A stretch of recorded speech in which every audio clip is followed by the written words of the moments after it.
Eric Coe and Brandon Rost. So Eric Coe, I've known Eric for a while. He's the Chief Executive Officer of Cure Auto Insurance. I know you've seen those commercials because he's all over the Philly airways. Do you run any of those commercials in New York? Sometimes. Sometimes. Yeah. Okay, Yes. sometimes. And then Brandon, you actually do some work for Cure with their marketing, correct? Yes. Okay. So, look, among the athletes he represents, Tyrese Maxey, Kyle Schwarber, Jared Goff, because they're big in the state of Michigan. You went to Michigan 2 years ago? Or Yeah, 2.5 years. 2.5 years ago. And then Katie Cunningham also with the Pistons. And then Brandon, extensive background. He goes back to his days with the Philadelphia 76ers, and now he has his own marketing firm, beMarketing. So, all right. So let me just show you then here. Here's Cure. So some of these will look familiar to you. So this was before we. I'm going to show a handful of these commercials because I want you to see what Cure does. But this one's interesting because just share you and Jared Goff and how quickly you decided to do a commercial that ran in the Super Bowl in the local Philly market, right? And Detroit, or just Detroit? Did I run it? I think it ran in Philly too because I remember seeing it. Then So in Philly and Detroit. Philly and Detroit. Okay, so how did that come about? So Katie Cunningham's agent sent me an email on Thursday afternoon and said, sad that the Detroit Lions lost, but I just want to let you know that we just bought the agency that represents Jared Goff. And he said, not sure if you're interested, but he might be available. And I thought, what is this going to cost me? So I said, this is ridiculous, but I might as well just throw out an email and lowball him. So I threw out a number, which I thought was somewhat ridiculous. I said, well, I'll pay him $100,000 if he wants to do a Super Bowl spot for me. And they actually came back and said, well, if it's a multi-year deal and they're thinking more of like $750,000 for 3 years. And I said, I can't believe I'm having a conversation about this. So sure enough, we got on the phone and we talked about it. And I said, look, my biggest fear is that the Lions aren't going to re-sign him. And then what am I going to do with this guy? I need him in Michigan. And they said, well, how about we carve it out that if he doesn't re-sign with the Lions, then you don't have to pay anything after the first year. And I thought, geez, that's actually a pretty good deal. So I said, sure. And I said, but here's the biggest problem. I need him to do a commercial for the Super Bowl. And it is now Thursday afternoon. I spoke to him on Friday. I said, the Super Bowl is in 9 days from now. How quickly can he actually get in the studio? And they said, well, he lives in California. He's going out to the Super Bowl on Wednesday. But he does live in Cali, so if you have a studio or you could arrange it on like either Sunday or Monday or Tuesday, then we could cut it, we could film it, and if you can get it aired by the deadline, which was Thursday of Super Bowl Sunday, we'd be able to do it. So I just happen to have a relationship with the director out in California, and I called him up. He's a personal friend after 10 or 11 years doing spots for us, and I said, is there any way that you could swing like filming this? And he said, I could probably do it myself for you. That's the only way that I could edit it, cut it, and everything. And I said, all right. I said, well, we got a miracle then. So we signed a deal, supposedly undisclosed, for somewhere around that number. And then it turns out, which is why I never burn bridges, the director's best friend is the husband of Andrea Kramer. And so then he said, well, by the way, Andrea Kramer is my wife's best friend and her husband is my good friend. Would you be able to put her in the spot for almost free? And I said, almost free? I'm like, sure. So turns out Andrea Kramer did it for a first class flight and a very, very small fee. And it just added and elevated to the spot. So that's how we ended up doing it. All right, so with that, let me go to, give me a second here.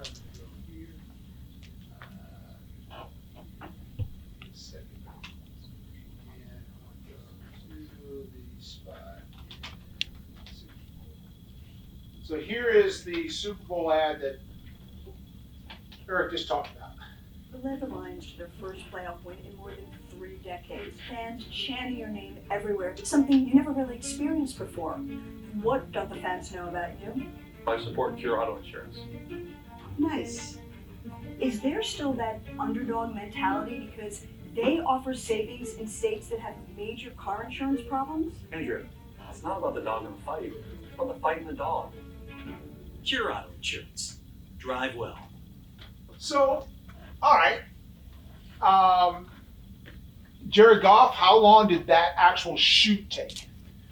So that's the other thing that I learned is that most of these sports stars are terrible actors and they don't like acting. So I realized from just trying to act myself that it's so unnatural. It seems like it's easy, but when you get in front of a camera and people are directing you, you get really nervous. And these sports stars are just used to like playing their sport, right? So they sign a deal, it sounds great, they're gonna be on TV, but they have to take 100 takes, of a line that they don't really wanna say. So what I carved out years ago when my first foray into getting sports stars was actually Michael Vick, when he was the starting quarterback of the Eagles.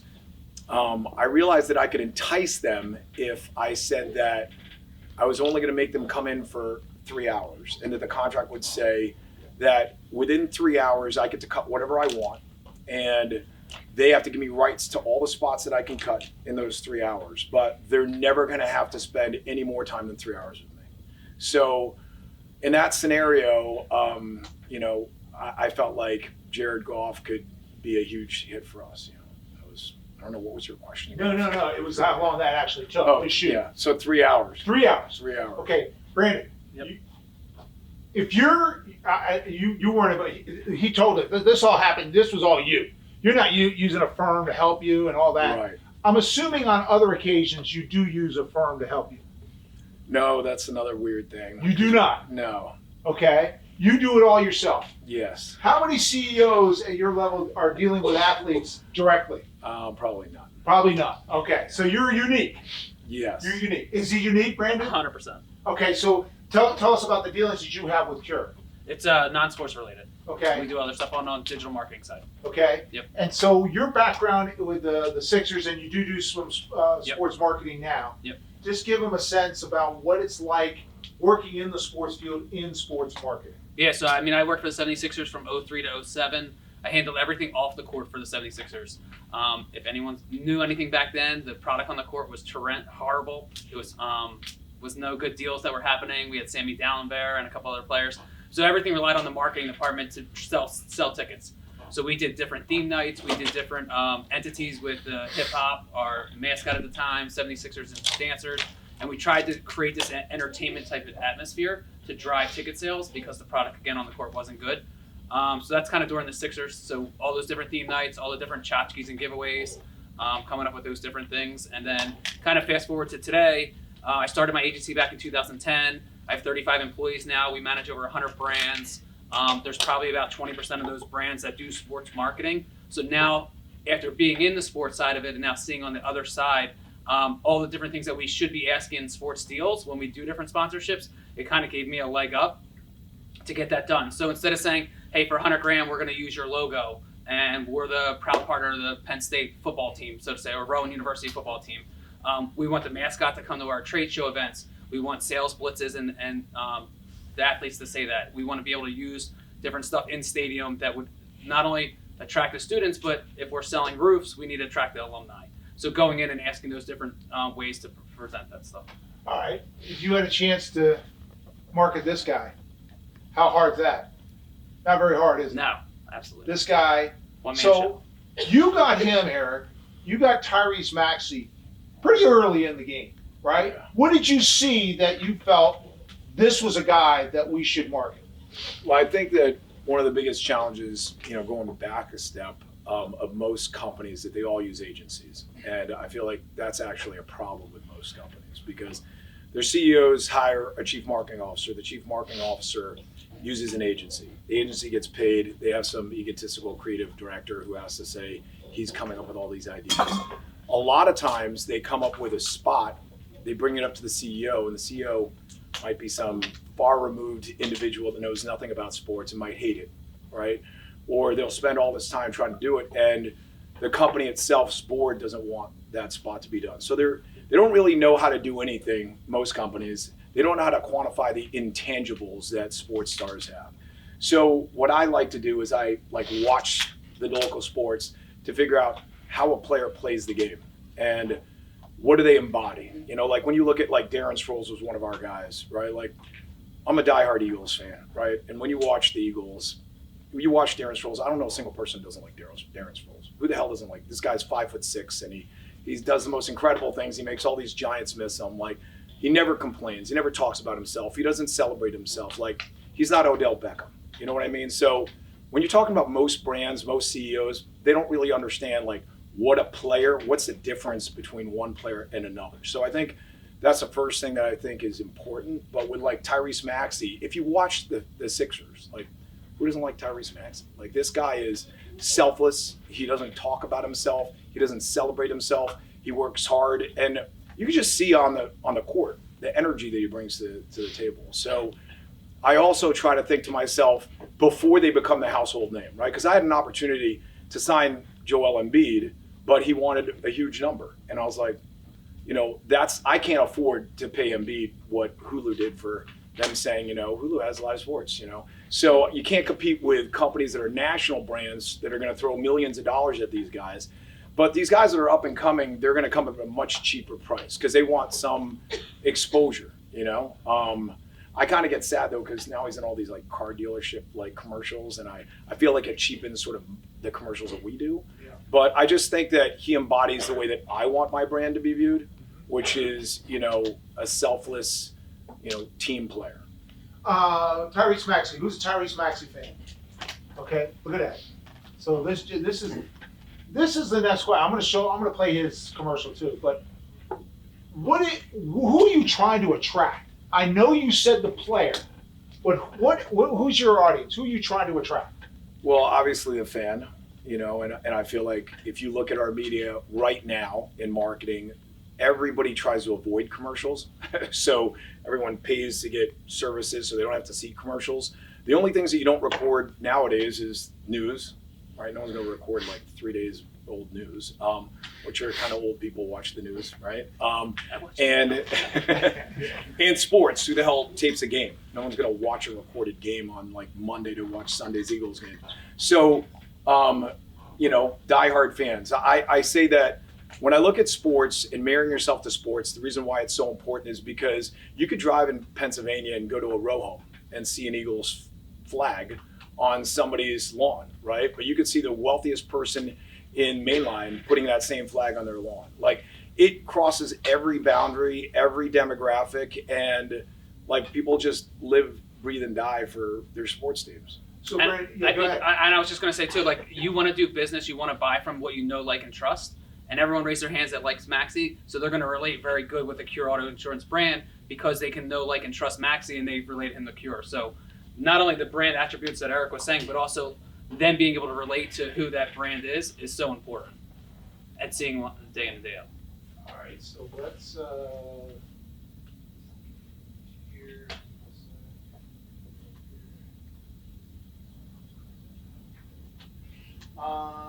Let's see, Maxey. Let's show the Maxey commercial. Here we go.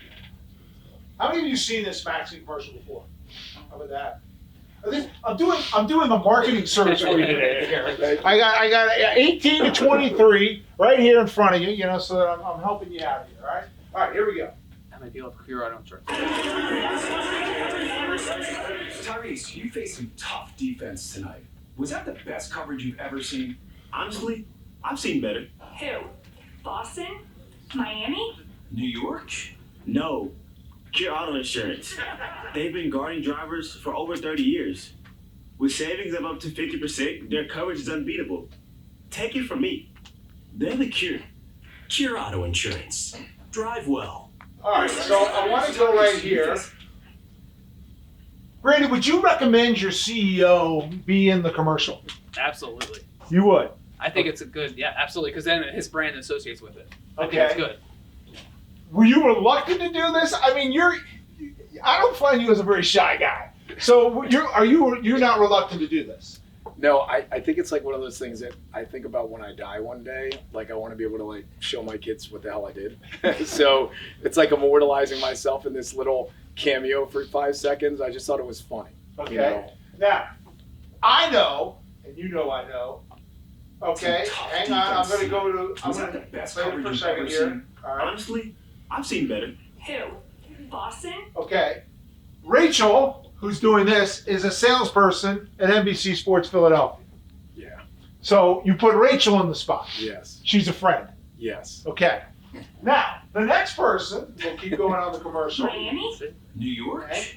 Right there, that guy who said New York is Brian Collins, another good friend of yours. Yes. Okay, you put him in the spot. Yes. Okay, what's the thinking behind that?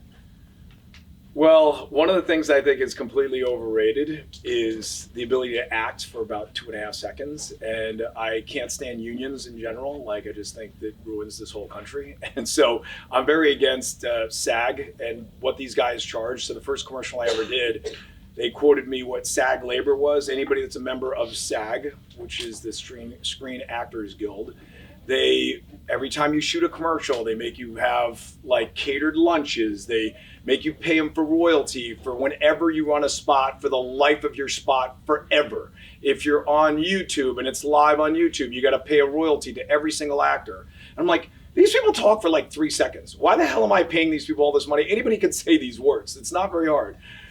So I told all the producers that do all of our spots freelance, I said, I'm never going to pay for SAG, ever. So when you don't have a SAG talent pool, you're really dealing with people that are not much better than, a good friend of yours. Yeah. And so we also do these personality surveys where my company for the last 20 years, you can't get hired unless you take a personality survey. And it sort of reads how you're going to react in unfamiliar environments. And it can determine what type of person can act and what person can't. So I knew that both of these people were salespeople, and salespeople can act because they're spontaneous, they're gregarious, they like being in the spotlight. So I thought cheap labor, and they'll get a kick out of it. First time I saw it, I'm like, what is going on here? I know both of them. All right. So let's go back to when you started. When did you start getting into sports? When did you start getting involved in sports? When the New Jersey Nets were waiting for a year to go to the Brooklyn, and they were finding a hard time finding anybody that would buy any of the assets in the Continental Arena. Is that the Continental Arena back then? Am I dating myself so bad? Yeah. Well, Yeah. Meadowlands Arena, whatever. So they reached out to me thinking that we're a Jersey brand, and they said, "Will you buy any of the assets?" And I said, "Okay." I think they were 6 and 76 was their record at the time. So I have another philosophy, which is a very simple one, which is buy low, sell high. Professional sports teams, the way that they deal with salary caps, unless you're a terribly owned company, you really should at some point in time be competitive. So when the Sixers were I think they were 8 wins and 74 losses, is when we started marrying ourselves to the Sixers when no one was buying them. Again, because most companies are never willing to take risks, so they only buy things that they can quantify. So they buy ratings, they buy gross rating points. What are the Sixers drawing in terms of a gross rating point? How many people are watching the post-game show? So when they're 8 and 74, nobody's buying them, right? But when you wait till they're 74 and 8, you're going to be paying 5 times the amount that you would be when they were 8 and 74. So my view on sports is because of salary caps, because of parity, because they want the teams to be competitive in top 5 markets, you got to buy them when they're losing. Like, I'm never going to buy the New York Giants. I'm never going to buy the New York Yankees because they're always overpriced. So that's one of the philosophies. And, the Sixers, the Nets at the time was the first time. And then what you also realize in sports is that everybody just gets recycled. Like the executives at NBC Sports or the executives at the Nets will be executives at the Detroit Pistons later on in their life. And so if you become good friends with these people, they circulate around, and then you have relationships with them. They'll do good deals with you. Brandon, Yes. from your experience in sports executives making decisions, or even executives in general, making decisions like this, is he an outlier on how he thinks? Yeah, I think he was spot on with what he said about hiring the marketing director, and then they go to the agency, and the agency has this philosophy, and you have to go with that philosophy, even though it might not align with the brand, because that's what they think it should be. So yeah, I think Eric's right on with that. All right, let's do 2 more spots, okay, and then we'll get to your questions, okay, about sports marketing.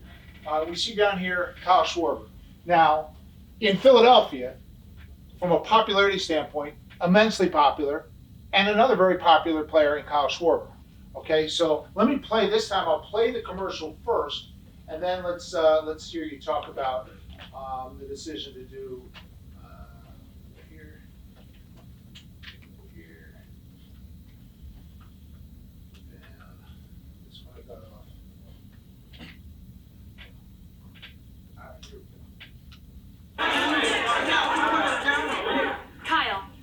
won the home run title. Is that the best of your career? I wouldn't say that. Longest home run? I'd say my title is spokesperson for Cure Auto Insurance. Trust me, they hit it out of the park with savings up to 30%. Sounds too good to be true. Take it from me, Cure is a grand slam. Cure Auto Insurance. Drive well. How many of you would buy Cure Auto Insurance because you see a favorite athlete that is in a commercial? How many would buy it? Why would you buy it? Because I relate to the athlete. You do relate? Okay, you have it as well. Relate to the athlete? And is that's obviously your motivation, one of them. Yeah, and just honestly, like sticking out in a field of extremely saturated commercials that no one wants to watch to begin with. You know, I just need. If you look at our numbers in insurance, so 92% of everybody in the United States renews their car insurance with whoever they're with the year before. So you'd say, well, why the hell do you see Geico ads and State Farm ads every day? Because they've done the metrics and they realize, like, if you can get that 8% to switch to you, you've got that person on for 9 or 10 years, right? So they'll spend a lot of money to get that person to switch, even if it's a very small likelihood that they'll get them. When you look at our numbers in our business, you have to realize that when people shop for car insurance, it's only when their rates go up. And all you need to do is be one of the 5 brands that they can remember to shop for. So my goal is just really to make sure that they know our brand exists, not so much as to convince you that you need to buy. That's what I was going to say too. The Yeah. impressions that you get from sports marketing is unmatched. Which is why the automakers, the beers, the heavy buyers Yep. for ads are on all the Super Bowl commercials primarily. Yep. Right? Or someone that's trying to make a splash, right? Someone will do it once a blue moon, they'll put something out there. High funnel, brand awareness. Yep. Yeah, exactly right. All right. Lastly, I'm going to this is a fun one. Okay. Eric, you want to set this one up? Sure. So we did these really. So first off, anybody who questions whether or not you should do a commercial in the Super Bowl, they're always saying, would you spend all this money being in the Super Bowl? The flat out answer is yes. The hardest thing about marketing is that you don't guarantee yourself anything back in return. That's why if you're not a risk taker, get out of marketing, because you have no guarantee that when you put money into an ad that you're going to get a response. The thing that's unique about the Super Bowl is that, number one, nobody records it. Number two, 70% of adult Americans watch it. And number three, it's probably the only event that nobody records, but both genders watch the actual commercials, right? Like, if you watch any event and both genders watch it, first off, tell me what it is, because I don't even know what the hell both genders watch. It's like, if you're watching the Real Housewives of Orange County, it's because you're tortured that your girlfriend's making you, or your wife's making you watch it, right? You're not like, oh my God, I want to watch Real Housewives of Orange County if you're a guy. And if you're a girl, you're not watching sports games unless your boyfriend or husband makes you watch them. So the Super Bowl, you have to watch it, right? And what do? It's a big party, and all the females in particular love watching the halftime shows, right? So the halftime commercials are really what they're looking for, because they used to be creative before they got all scared. So we did a series of very controversial commercials, and one of the commercials, they all centered around having a tagline at the end that your parents used to say about driving. And so the first spot we ever did, which is not this one, I'll lead you into this one, is that we had 10 urinals that were empty. And one guy walked in and he was standing all the way to the right. Another guy who's really tall walks in 3 seconds later, and instead of taking a urinal towards the left, or at least 1 urinal and a half over, he takes the urinal right next to the guy, which is, if anybody who's ever gone to a urinal, which I'm sure every man in this room has, you know that that's very awkward and very weird. So we thought, okay, this is kind of funny. And he kind of peeks over while the other guy is taking a pee, and the other guy catches him looking at him like, what are you doing? And the guy kind of like looks shyly back, and at the end it says, keep your eyes on the road. All right, that was like the tagline that your parents always tell you to do, right? So we thought that was fun. So then after the Super Bowl, when Nick Foles became, folklore in Philadelphia, and he got a nickname from, I think it was Lane Johnson, which was Big D Nick, right? We were sitting around, actually, ironically, at a Comcast retreat for their best clients. And I was sitting with Rachel, and I was sitting at a dinner table. And I said, you know what would be really funny is if we got, Nick Foles to actually go to one of those urinals. and we had Carson Wentz go beside him and do this sort of same thing. And then we started, riffing more. And this is where the best ideas ever happen, is just from like people talking. And then we were like, what would actually be better though? Because if you're an Eagles fan, you're not like mad at Carson Wentz. Like the guy, had an MVP season. That's kind of, cracking on Carson Wentz. They said it'd be funnier if we had Tom Brady come in and pull up in a urinal and do something.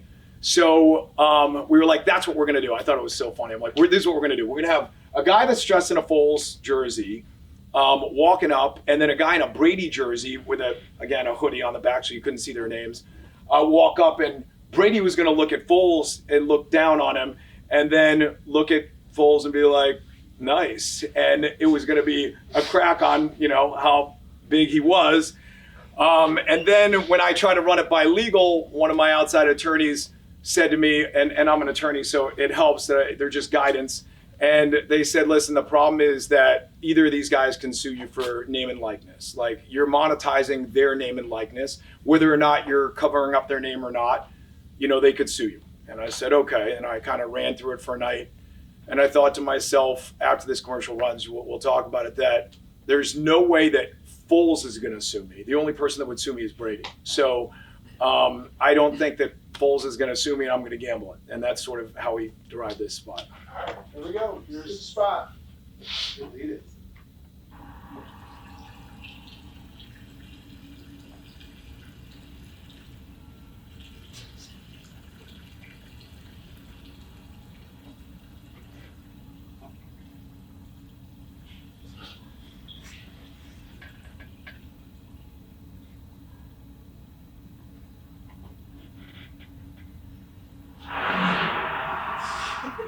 Cure Auto Insurance.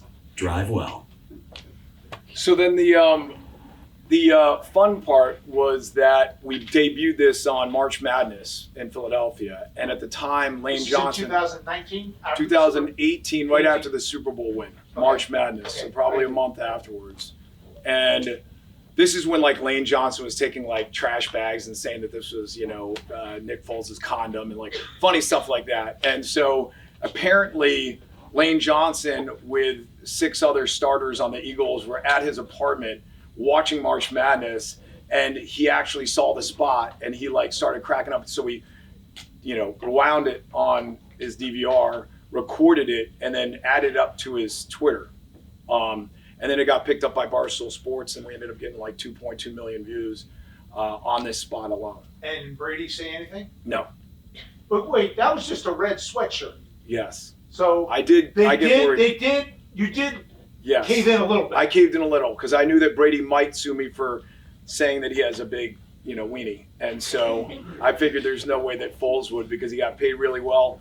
He came from a wealthy family, and what kind of terrible person would sue somebody for saying that their thing is... So you never heard anything from him? Yes, never heard from him.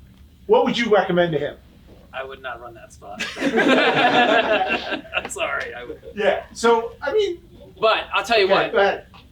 I think for everyone in this room, like what Eric did, and a tribute to great marketers is they capitalize on the moment, in the moment, before someone else thinks about it. So everything that Lane Johnson was saying, everything that was happening in that moment, to be able to turn a spot around that quickly is just, it's amazing. And I think that's something worth noting.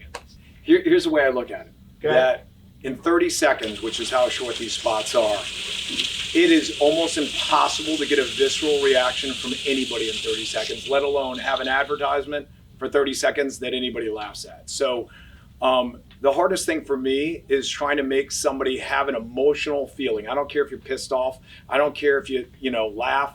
How often do you actually get an emotion from 30 seconds? And so that's my goal. And I'll take the people that get pissed off, because at least it's a conversation. At least it's somebody saying, I hate Cure Auto Insurance. At least that's better than me not even being known. All right. I thought it was funny. I related to it. I just wouldn't recommend my client to it because I get in trouble. It's It would come a back on bold me. move. It would come Tell you back. what, bring your chair right in here. We'll come right here in the middle. Who would like to ask the first question about marketing? Who'd like to go first? Right here. Go ahead. Yes. Move in a little closer to you, Brandon. Sorry. Yes. The product on the court wasn't amazing. Yes. So you had to come up with game nights, whatever. Yep. How do you brainstorm what kind of game nights to go on certain nights? So it's a great. So we had to relate to who we wanted to come to the stadium at the time. So we knew if we could get a family to come, that would be really good because we would get multiple ticket purchases at that time. The Flyers are kind of doing this right now as well. If you go to the Flyers website, they're selling sales tickets that relate to. They just did a swim caps. So they're trying to get everyone that does swimming to come to the game to get this cool gritty swim cap that would then drive multiple people. So it's just relating to how do we bring bigger groups and how do we sell group tickets versus how are we get the dad with his son's that's gonna come to the game regardless. What was your most successful game? It's a great question. So my big thing that I wanted to do back at the time was a series of giveaways, right? So a lot of people do bobbleheads still to this day. A lot of people do one-off giveaways. Where I thought that we would get the best success is if we did a whole kids uniform. So I'll give you socks one game, I'll give you shorts the next game, I'll give you the jersey the next game. So the thing is to come back to 5 games, now you're getting them for multiple tickets and to collect the whole series. So Eric, you have these commercials, but you also sponsor post-game shows. You have your name on arenas. Trenton, right? You have Yes. it on Trenton. Yeah. I'm trying to think. Have you done giveaway things that also? You know so for me it's the cheapest avenue for us to advertise. So again, for the Trenton Arena, they had I think Sun National Bank for 10 years. And what people don't realize is that there's a third party company that gets paid to manage the rights for that Trenton Arena. So it's embarrassing for that third party company if they can't get a name brand who's going to buy the name rights for that stadium. So the longer you wait when there's a vacancy, the more likely you can bargain a much lower price. So for them, again, Trenton, they did not have a minor league hockey team. They didn't have any draw. So I got it for literally 26% of what Sun National Bank got. Wow. And the way I looked at it was they had told me that they had 330,000 visitors in there, even though they didn't have any professional sports teams or semi-pro teams there. And what they did was they had college graduations there. They had Disney on Ice and Hot Wheels and Harlem Globetrotters. But for me, those destinations of just simply saying, where are they playing? And you say to your kid, oh, we're going to Disney Ice. Where are they playing? The Cure Insurance Arena is worth it for me, just to be on the vernacular. Gotcha. Okay. Questions? What do you got? Right here.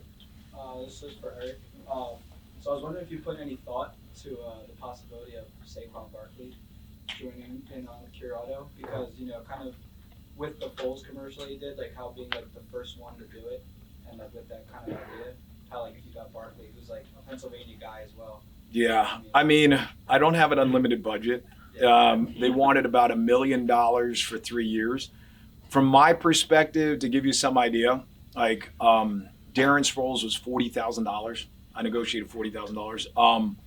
Curtis Granderson was a starting center fielder for the New York Yankees, and he did it for $40,000. So when somebody comes to me and says they want $333,000 for a spot where, yes, you might love Saquon Barkley, but if he's 1 out of the 4 years where he tears his ACL, then I'm out $333,000 for the year. I'm like, it's not worth it to me. So I'm always looking for the underdog. I'm always looking for value. I feel like, it's easy for me to pick whoever the most talked about person is at the time. So that's sort of what I pride myself on, and kind of like looking for bargains. Kenny Pickett in the passenger seat. Yeah. Have you deal with other with athletes as far as with your firm or with celebrities in some way with your firm? Yeah, as far as like, did you take this, with your clients the same approach that Eric does, or how does that work? 100%. Like you have to see the value and how it relates to their overall budget. I used to work for Yellow Book before I started my agency, and we bought Super Bowl type commercials, and we went up to New York to film them, and we had to pay rights for the different actors that are up there. It all relates to how can we relate to that person, or how can the brand relate to them, and does it make sense for our spend? If we're spending $300,000 on one likeness and we're only spending $300,000 on our TV budget, it may not obviously make sense at all. So it all relates to kind of what the spend is. Saquon's a good question. All right, who's next? Right here. For Eric, I was just wondering, I feel like for the Cure Auto Insurance commercials, Garrett Stubbs would be incredibly blown by. Really? And the most loved guy in the city is not into that. Really? I think everyone in here, as a Phillies fan, would say they love All right, Phillies fans. Really? Garrett Stubbs, you want a commercial? There you go. Nice. Really?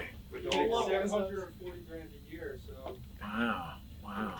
I mean, after the, so Stubbs and the celebration wore the overalls, right? In the celebration. Yes. The next time you go to the ballpark, like everyone's wearing these overalls, Yeah. and it's from the backup catcher First 5,000 who's making how fans. much? 740. Nothing to sneeze at, but he's making only 740,000. Right. There's your guy. Like, Probably get him for you get a 10. commission. Yeah, right. You get a commission. You get a commission, right? Yeah. Would that be a guy you would go after? No. Oh, And the only reason why is because I feel like the greatest part about baseball is that it's 162 games, right? So not having an active guy in the actual box score doing something, you might love him, but he's never going to be in the post-game show. They're never going to say, hey, he did a great job getting a triple or getting a home run, right? So it's like, Here's our Sunday even if I'm going to pick an underdog, it'd be like more like Bryson Stott. Or I would take somebody who, like, all the girls love him because he's so beautiful. And, like, at the same point in time, he's a gritty player. He doesn't complain. I think he's kind of clutch. I like Bohm. I think the Phillies should have won the World Series last year. I think our manager kind of screwed that one up. So there are a lot of good players on that Phillies team. Schwarber, to me, just who doesn't like Schwarber? Yeah. And just that postseason, like, he's like, well, we Reggie like him when he Jackson. hits bombs. We don't like him when he Yeah. strikes out too much. But Yes. that's Yes. his way. All right, who's next? Where are we going? Right here. Go ahead, Ron. For both of you, how important is storytelling in your advertisements that you're putting out? It's extremely important. So as far as like what your message is, so that someone can relate to it. It's what is that story you're going to tell? And for us, it all starts with the call to action, the work backwards, right? What do I want to do with this commercial, and how do I want it to be like a memory for the person watching it? What's the call to action we want them to do? So that story has to be told within 30 seconds to be able to get it across. And for us, it's how many times can we mention the client's name within that 30 seconds? Ideally, we're trying to mention it 4 or 5 times. So again, 30 seconds, you hear it 5 times, you're going to remember it. How do we get that across? See, I mean, I think that storytelling is so hard in 30 seconds. So for me, it's just choosing the person to represent that story. So I don't even have to say it, right? Like, that's why I think we choose the people that we chose. It's a good question, though. Yep. In the back.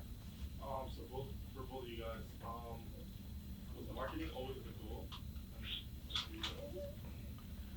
Say it again. Was marketing always the goal? Marketing always the goal, or was it like something that happened along the way?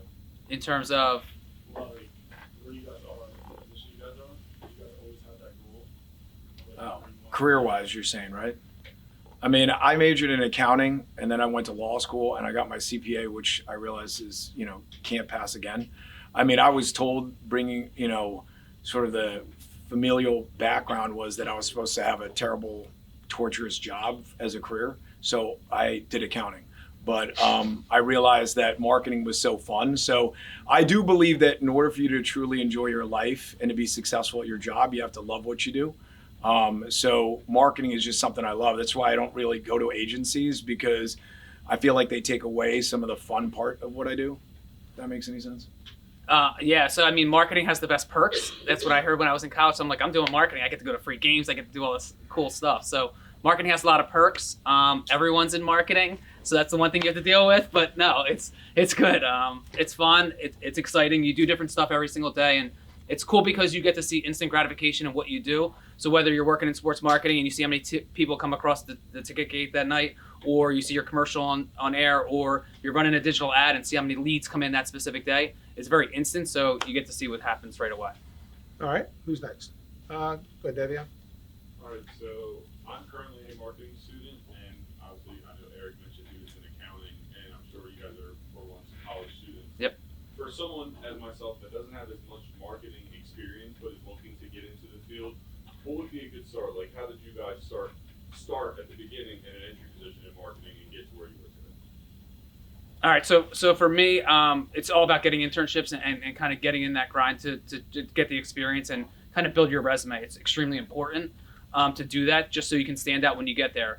When I worked for the Sixers, I'll tell you, if I had a job opening underneath of me, I had 100 resumes within 10 minutes, and I'm going through all these different papers. So one day I get a box in the mail, and it's a basketball. I'm like, I work for the Sixers. What do I need a basketball for? So I take this basketball out and I look at it, and someone put their resume on each panel of the basketball. So now I have a pile of 100 papers and then a basketball. Of course, this person got a phone call and at least got an interview because they stood out and they were different. So just how do you differentiate yourself from a marketing side? Because that's what they have to do every single day, getting the experience and just kind of building from there. I think another question is like, what do you want to do in marketing? Because it's kind of a big field. Like, do you want to do creative? Do you want to be able to come up with ideas? Or do you just want to sell marketing? Or do you want to just be involved in promotional stuff? Like, that's really the question of what part of marketing do you want to get involved in? Yeah, I mean, sports marketing, I mean, there's a ton of different ways that you can do that. Like Eric said, I mean, Neil mentioned that you can sell sports advertising. There's 4 or 5 companies that do that locally. That's all they do is sell sports marketing. Or you can work in advertising and work with various different brands or stuff like that. But just always think, like, if you're going to do something creative, I always say this to anybody, like, just look at who the hell you're competing with, right? So everybody wants to be doing creative. There's only one executive creative director for every ad agency. So just be prepared that you're going to be dealing with the most competitive job there is to say that you think your ideas are going to be better than somebody else's. Does that make sense? I'm thinking about this. Eric, you're running a company, an auto insurance company.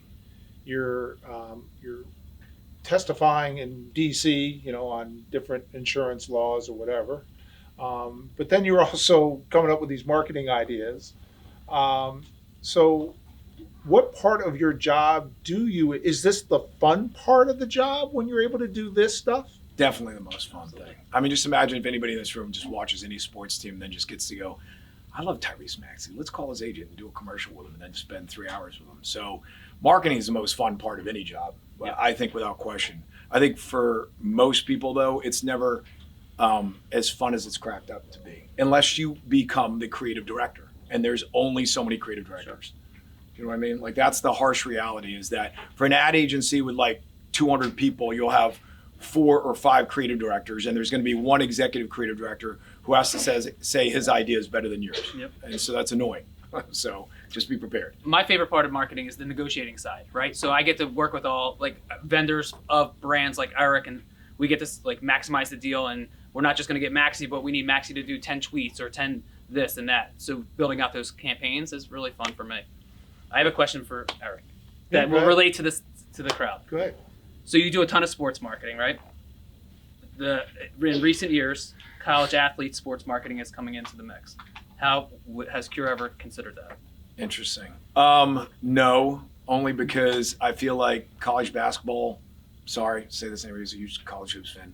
I think it's become a one and done league, and you don't get enough traction with brand name on players. So it's annoying for me to try to think about spending money on a college basketball player. Same thing with football. Yep. So just in general, and it's too hard to just quantify. I think there's only like 5 people in college that I would even know, like Caleb Williams and, the top 5 picks in the NFL draft, right? Like, so for me, if it's hard for me to figure it out, then it means the consumer is going to have a hard time. Sure. Right? You're just segmenting into kids that are in college who watch college sports. Who's your Philly this year? Is it Schwarber again? Yeah. Schwarber I think I again. have him for 2 more years. Do you do new commercials for this year? Or? Yeah, I can. You can. Sometimes it's a pain in my butt. I mean, I can only come up with so many dumb commercials for Cure Auto Insurance and the lines that are corny, So I just try to run them so they annoy everybody and they remember them, and then switch it to another annoying one. Do you understand how unique this guy is as CEO? Like, he's just different. I knew he was, but he's just different. You're like, CEOs are not like this, right? Help me out here, Brandon. He's just different. Yep, 100%. Right? And his commercials, I mean, look at the Foles one. Yep. They're different. 100%. And that's your personality, though. Yeah. You're willing to take a risk. Yeah. And most corporate people are going to be, well, let me talk to my lawyer. Let me figure this out. I don't know if I want to do that. Oh, I might tick off that group. Yeah. And you're like, what the hell? Let's it's just definitely do it. the most frustrating part about business is that the bigger company you work for, the more layers you have to go through to make a difference. Mm-hmm. And so I always got annoyed by the fact that everyone would tell me, I would sit with creative directors and they'd be like, this is the greatest idea. And I'd be like, why didn't you run that ad? And they'd be like, dude, we spent $2 million on creating an ad for Samsung. And they brought in all the executives from Korea or whatever to look at the spot. And they were like, they didn't think it was funny. So they killed our entire $2 million commercial. And I was like, this is what I never want to become, is be detached from like reality. And that's what I think like most companies have a problem with. There's too many layers. Okay. Go ahead. How has the rise of social media affected how you make your commercials for TV? Well, that's a tough one. I still think I'm far behind sort of in that realm. I feel like if I were to say what the biggest value is right now is social media. Like, I feel like, does anyone watch like Vanderpump Rules or like any of these like reality shows? Like these people are like living in apartments. They don't have any money. They can't pay their bills. And meanwhile, they have like 2 million people following, somebody in Vanderpump Rules. And I always feel like I should go out to them and just be like, listen, I'll pay you for like $10,000 to do like 10 tweets. So I feel like social media still has a tremendous value if you watch and consume enough you have to take gambles on what people are actually doing out there in the real world without trying to quantify it, is the way I look at it. Like, so everyone's always waiting until the person already has 2 million followers to go say, hey, by the way, will you do this for me? I feel like it's more of like, can you get the right person and can you get it at a cheap enough price? What do you think about social media, Brandon? So I think 89% of people will relate with a brand if they see it across multiple things, right? If you see something in power of marketing is 7 times. So the omni-channel approach in marketing is what really keeps us up at night. So it's great that we have Maxi on TV. How do we relate that on the social media? Then how do we bring it over to the 5 other things that we're doing from a Cure Auto Insurance standpoint or Eric's doing? So it's one of those pieces, but it's got to fit into the whole pie in that the message is the same and consistent across the board. And social media, the average attention span in America today is 8 seconds. So social media is probably half of that. So how do you do the 30-second commercial in 4 seconds? Because you're scrolling through your feed or you're only looking at a video for 8 seconds, so to say. Do you play off of your commercials on social media? No, I should. Like the Jared Goff, we spent like about 10 minutes making an actual just, off the cuff riff. Mm-hmm. And then we're planning on putting a URL so that people will watch it. Okay. If they want to watch. Okay. Not anybody in this room cares about Jared Goff, but for the people in Michigan who we're trying to reach, and we insure about 150,000 people there. Yeah, so you did Goff and you do Kate Cunningham in Michigan. That was the first one you did with yes. Kate, right? Yes. How about the athletes? Are you having them post on their social about Cure? Yeah, so we put it in their contract that they have to do 4 social media posts. This would be a good question for the audience. How many people think that it's more effective to have a story versus an actual post to their social media? Which one's more effective? Which one? All right, let's go go story. How many think it's story? Yeah. Okay, how many think it's a post? See, I think a post too. I got mad because I'm trying to do a charity fundraiser for child abuse, and Kyle Schwarber's team, I have a right to social media posts, and he put in his story to buy tickets to meet Kyle Schwarber for $500, sit in a room with him with only 20 people, take pictures, get autographs. And I was like, why would you put it in your story? That's just going to disintegrate in 10, milliseconds, and somebody's gonna be like, I'm not going to remember this, fundraiser trend. So you're saying a post is? Let me go to Jenna. Jenna's my social media person, right? And Frankie. All right, post or story? I think initially you should post it, but as it leads up to the event, I think you should post it on stories. So it's kind of a two-pronged Cover both approach. angles there. I see what you're doing there. Two-pronged approach. All right, you're not working for Cure Auto Insurance, sorry. No, I'm just joking. All right, who's next? Did you have one in the back? Did you have one? No? I thought you had. Did you have a question?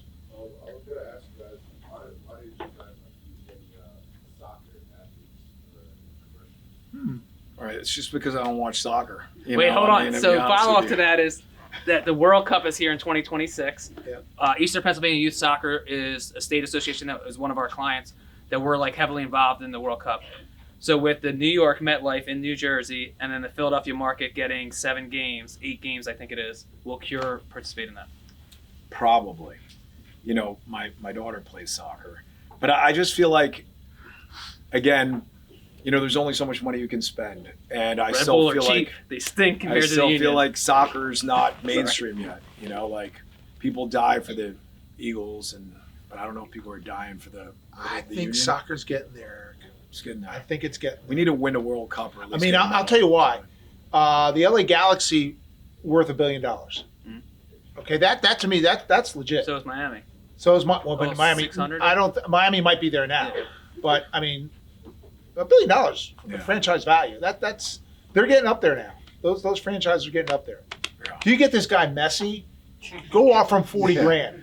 He might give you 1/10 of a second for 40 grand. Exactly. That's perfect. All right, but what I would say, though, to capitalize on the World Cup for Eric, if we're not getting in the soccer, to your point, what I would do is all those 3-year, 2-year contracts around the stadium that you can, because if you get them now, to your point, they're cheap now. If you try to get it in 2026, those billboards around the stadium when everyone's going to see all these World Cup games will be more money. So there's opportunities to capitalize on soccer and put soccer messaging in that for 2026 if you kind of do long-term plans, right?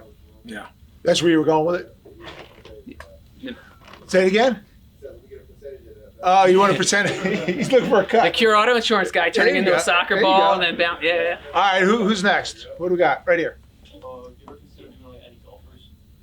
Actually, just because one of my board members is personal friends with a guy named Max Grayerson. I don't know if you ever heard of him. He's a rookie this year. But again, you know, they get overpaid to put like stuff on their, you know, on their golf shirts and on their sleeves and on their hats. And the people that are paying for all those ads are huge companies that are trying to get international recognition.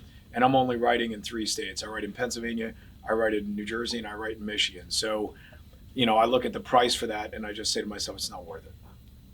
Plus, if you guys bet on DraftKings, like, there's a reason why you get 30 to 1 on like every player to win whatever event it is, because it's a crapshoot as to who the hell is going to win anything, right? Like, that's why I always put them in my parlays, because if, you know, you get like a couple futures of one of your golfers and you're really hitting it. Sorry. If you want gambling advice, I'll. All right. Go ahead, Davion. So I know you obviously have your deals with, this is one for Eric, you have your deals with, you know, with Schwarber and Maxey, and I know you obviously had the big one with Sproles. Is there any Eagles that you're looking forward to or looking into right now, maybe that are younger, going into that you want to kind of capture on now, or maybe make some new commercials? You know, because of Neil's point that 99% of my job is actually running a company, I don't actually think that much about this stuff until like I start watching the sports and I start saying to myself, oh my God, I love this guy. Like I watched the Maxey game the other day against, who was it against? Was it against Milwaukee? First game back after the concussion? No, the Was second it game second back game where he back? had like 29 points in Yeah. 3 quarters and he was just throwing up like threes from like, you know, half court and just, he was just unbelievable. And those are the moments that I say to myself, like, who the hell is this guy? Like, this guy's just amazing. And like, how do you not know him outside of Philadelphia?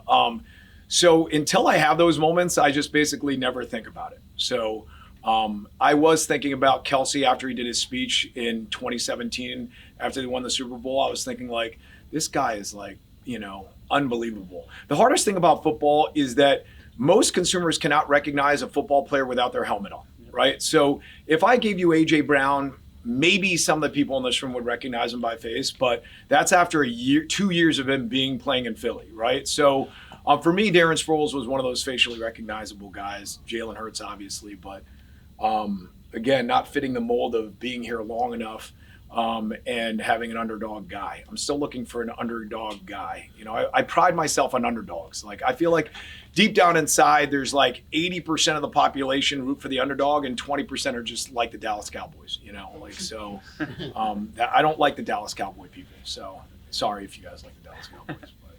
Good. Eric, since you had a stretch of like risky commercials, including the Nick Foles, whatever, did you receive any backlash? If so, how did you handle it? I have a really bad commercial out there that I ran in the Super Bowl called Whip It Out.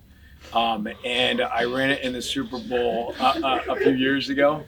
And it was, if you see it, it's funny as hell. It's like one of the funniest commercials I've ever seen in my life. And I'm not being biased. It truly is one of the funniest commercials. And I got the top 10 best commercials in the Super Bowl by Yard Barker and the top 10 worst commercials by the New York Post in the same year. And then I got 3 articles about how I had made a mockery of sexual harassment in the workplace. And they wanted an apology. And all these newspaper reporters called me.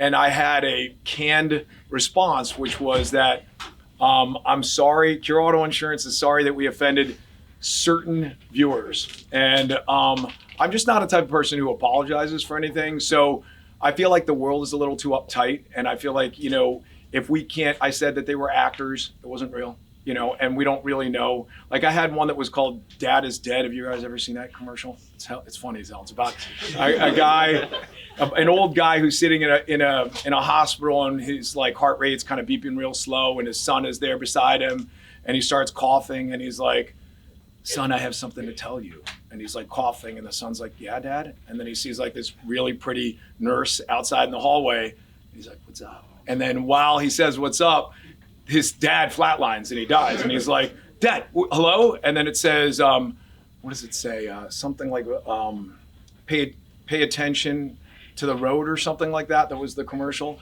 And I got a lot of flack for that. And I had to make an apology and say that the guy really didn't die. It was just an actor. But people were like, how could you make fun of my mother? My mother, I was there when she died. I'm like, I didn't make fun of your mother. I don't know who your mother is.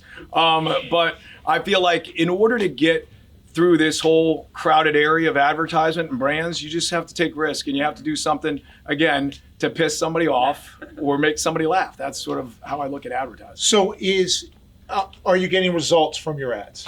Well, so for the Super Bowl, every year we get about a 37% lift on total business. So this year we had like a 48% lift. So that also has to do with the fact that car insurance has gone up countrywide by over 30%. But yeah, I think, in my opinion, yes. You know, that score bug that you guys see on the 76ers, that the story behind that is they flew me to New Orleans and I was watching a game and the Pelicans were playing and I was with Joe Heyer. And you know Joe Heyer. Mm-hmm. And we were sitting in the suites and I was watching this score bug show up for the Pelicans. And I'm like, dude, you guys don't have that in Philadelphia. He goes, no, we don't. I go, can you guys do that? He goes, yeah.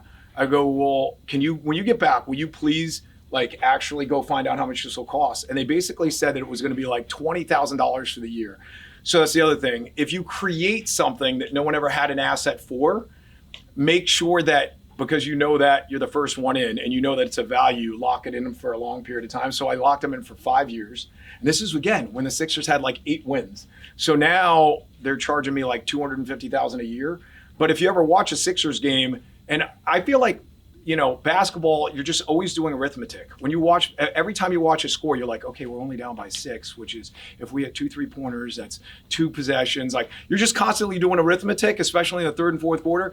And so that score bug showing my logo, it's like, I can't even, you know, pay for something that great because it's not a commercial break. So I got that for the next 10 years. Yes, but there's all these restrictions on coaches. Like, I want Dan Campbell for the Lions because that guy is, you know, everybody knows who Dan Campbell is that watches, especially if you're from Detroit, and he's a very energetic guy. But that's when, like, the front office steps in and they start getting mad. You know, so I don't know. I haven't done it yet. More red tape. Yeah. But if you guys are all looking for jobs, I hired 136 people in the last 13 months. I'm looking for interns during the summer. If you guys want jobs, just take a personality test and take some cognitive stuff, and we'll look to hire. Brandon, you taking some marketing interns? Absolutely. All right, so I'm sure they'll talk to you afterwards. There's the Cure Auto Insurance celebrity groups that's great. I love all the pictures. By the way, this is Rick Mahorn, by the way. That's another former Sixer and plays for the Pistons, broadcaster now of the Pistons. And Kate Cunningham down there. I think we got to all those guys. So let's give a round of applause to Brandon and to Eric. Yet, reminder, Wednesday, Stephen A. Smith. Make sure you get there bright and early. Next time, Jake Rosenberg, Vice President, Football Administration, Philadelphia Eagles. He works directly with Howie Roseman. He is the guy that works on the cap. He's a really tough guy. So we'll do him next week here at Pizza with the Pros. Thanks for coming, everyone.